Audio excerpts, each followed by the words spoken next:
Operation Sindoor, India attacks Pakistan and terrorist in Pakistan especially. இந்த எல்லாருமே பயங்கரமா பேசிட்டு இருக்காங்க. எனக்கு வந்து இது சடனா ஒன்று ஸ்ட்ரைக் ஆனது என்ன அப்படின்னா வந்து இஸ்ரேலில் வந்து இந்த டோம்லாம் இருக்கு பார்த்தீங்களா, அயன் டோம் அப்படின்னு சொல்லிட்டு ஒன்று இருக்கு. அந்த அயன் டோம் என்ன பண்ணும் அப்படின்னா வந்துட்டு எதிரி, நீங்க இந்த வீடியோ கூட நிறைய பேர் பார்த்துருப்பீங்க, மிசைல்ஸ் வந்து இஸ்ரேலை நோக்கி தாக்கப்படுற மிசைல்ஸை வந்துட்டு அது வந்து வானத்திலேயே வந்து வெடிக்க வச்சிருமா. இங்க இருந்து குட்டி குட்டி மிசைல்ஸ் அனுப்பிச்சு அந்த மிசைல்ஸை வானத்திலேயே டமால்னு வெடிக்க வச்சிரும். அது வந்து உள்ள வந்து இம்பாக்ட் ஆகாது. கரெக்டா, இது வந்து சூப்பரான ஒரு டிஃபென்ஸ் சிஸ்டம் இஸ்ரேலை சுத்தி இருக்கு அப்படின்னு சொல்றாங்க. அந்த சிஸ்டம் ஏன் இந்தியால இல்ல அப்படின்னு சொல்லிட்டு நான் போய் ரிசர்ச் பண்ணி பார்த்தேன். அப்பதான் தெரிஞ்சிச்சு இந்தியாவோட நிலப்பரப்பு வந்து ரொம்ப ரொம்ப ரொம்ப பெருசு. இஸ்ரேல் வந்து ஒரு சின்ன கண்ட்ரி.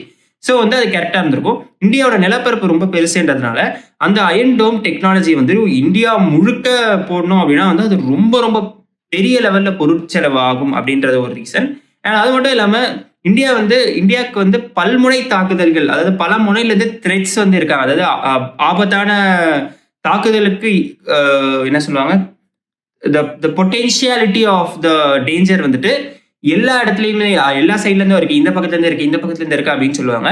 ஸோ அதனாலதான் வந்து இந்த டோம் வந்துட்டு கூட பாத்தீங்கன்னா பர்டிகுலரா கொஞ்சம் டைரக்ஷன்ஸ் தான் கவர் பண்ணும் அப்படின்னு சொல்றாங்க. இஸ்ரேல் வந்து பர்டிகுலரா எதுக்கு வச்சிருக்காங்கன்னா 1-2 கண்ட்ரீஸ்ல இருந்து வர அட்டாக்கை தடுக்கிறது தான். எஸ்பெஷலி லைக் காசா மாதிரியான இடத்துல இருந்து வர அட்டாக்ஸ் தடுக்கிறதுக்கு தான் வந்து சொல்லியிருக்காங்க.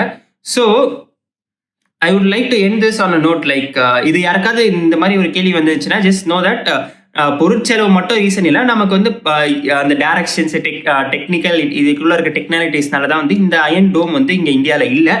But I would like to end this video on the note like நமக்கு எதுக்கு iron dome? Every Indian soldier is an iron dome to our country. So Jai Hind. Let's stand strong against this war, not against Pakistan, against terrorism. So yeah, let us stay strong and let us create a better world for our children and a peaceful world for our children. Thank you. Jai Hind.